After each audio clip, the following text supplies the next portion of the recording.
we have 5 major metals being mined in the country: gold, copper, nickel, chromite, and to a lesser extent, iron. We always say that we have just barely scratched the surface of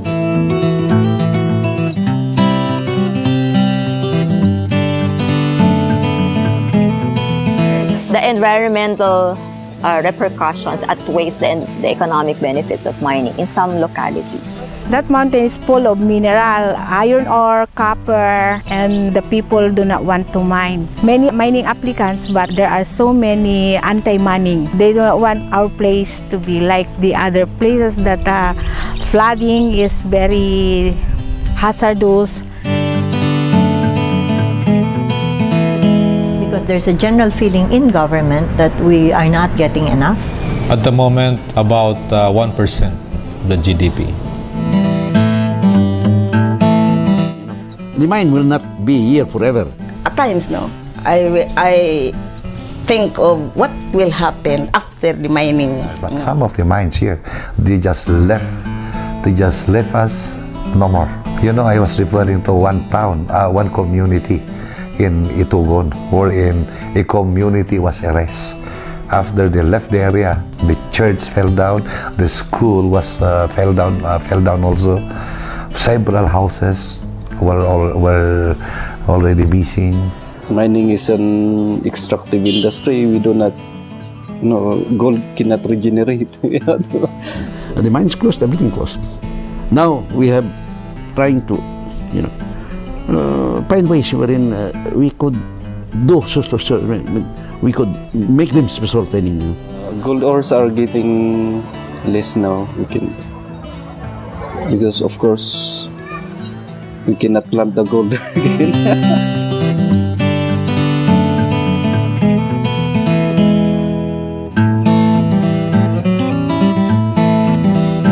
I haven't really seen much fund being paid to us in the form of a national wealth. In fact, in some LGUs, some municipalities in my town, they don't put in their targets funds coming from national wealth. They just appropriate it if funds is already there. They don't really incorporate that in their targets because they do not know if it will come or when will it come. They do not know.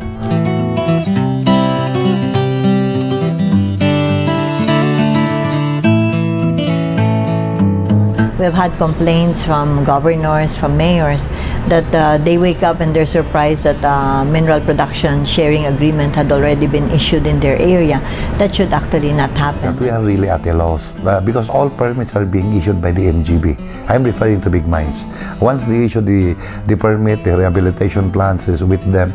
So sometimes really they don't know what is happening. And that's why I agree that in AO 79, social acceptability should include also the local government. Because if there are problems, like what happened to problems in Felix, like to what happened, problems that happened in Benguet Corporation, where 16 miners were trapped inside their tunnels. It was the local government unit who responded immediately.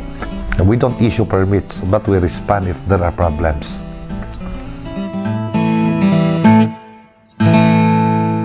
We're not being informed, so if we have some money and we plan to appropriate some for that, it might be that their corporate social funds might have overlapped what we have funded. We only hear from the read from the newspaper. That's all. We really see that we need to do a real evaluation, a full cost accounting, so to speak, so that we are able to do an actual costing of the social, environment, and economic impacts of mining. So you see both the benefits and the costs. We have a poor value-adding industry. So we're losing a lot in terms of value. Because, for instance, in the case of nickel, when we ship out nickel ore, we are not paid based on the actual price of nickel in the market. We are paid X% of the price, and that X would be 10%. So we lose 90% of the value. We only have one copper smelter, and we are even importing the raw material of that copper smelter because all our copper concentrates are already covered by contracts with foreign smelters. In an ideal situation, we need all minerals mined in the country should be processed also in the country. At the end of the day, as our president said, if the communities really don't want it, we should not allow it, because they're the ones who are going to be affected. What needs to be done, I think, is to make that a little more transparent so that people actually know, and local governments and the local communities are involved in the process. The way we are able to involve them right now is when an environmental impact assessment is done, because the EIA requires that there be consultation. So from the scoping side all the way to the actual preparation of the EIA. Large-scale operations are regulated by the national government, particularly the DNR, Department of Environment and Natural Resources. And some of the mechanisms are already in place. The regulations are actually, most of them are in place. Unlike in small-scale mining, wherein there are a lot of small-scale operations, and it's very hard for the government to really regulate all these operations at the local level. In view of the number maybe of the small-scale mining operations, it's really very hard for this authority to really monitor the compliance of small-scale mining operation. And the small-scale miners who do not pay taxes, they represent more than 30% of the total mineral production value.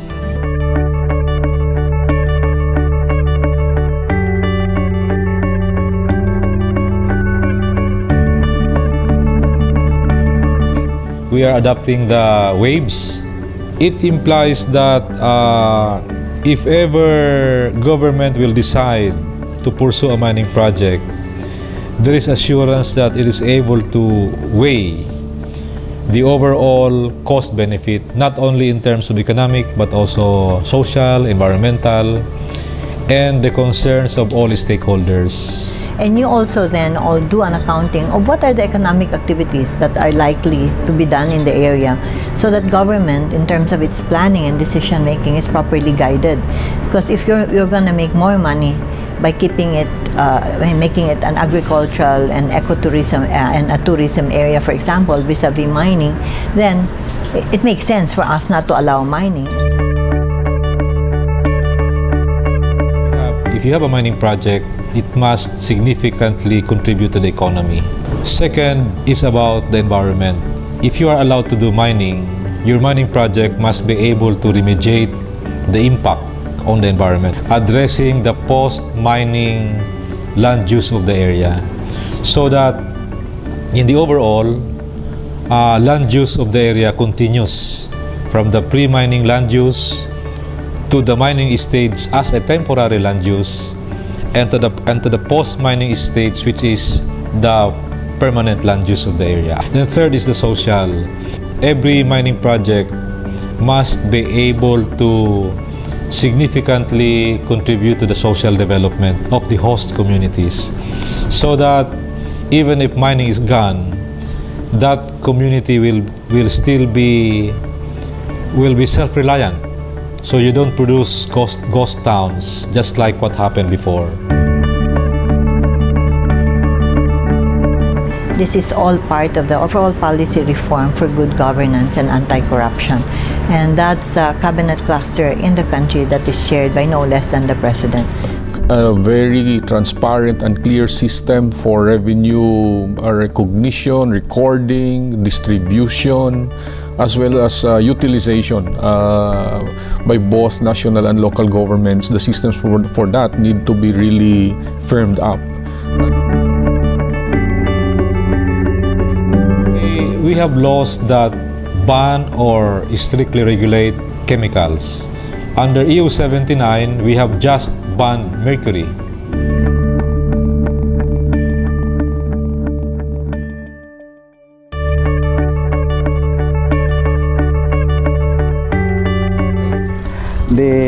The share of the barangay Taganito the revenue coming from Taganito mining is allocated to infrastructure, health, and education, tapos life. And in one of our surveys undertaken in the 1980s and 1990s, we found out that the wage rate received by the miners in those areas all over the country.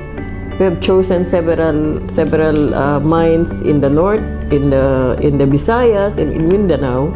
They were receiving more than the wage rates in the National Capital Region because of the non-cash benefit. Beverly is barangay nurse, but the salary is funded by the mining. So presently, we are reforesting areas which was mined out by Atlas before. So eventually, if this will be mined out or mining will be finished in this area, that is when we start reforesting it.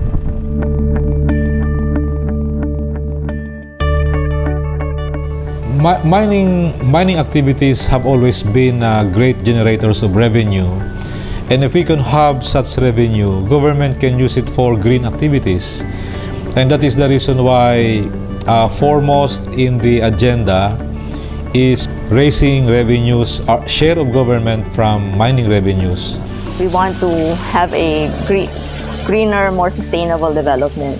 I think every country has to identify where is the niche or the potential of every country in generating resources that can be used for poverty alleviation and even the same way protecting the environment.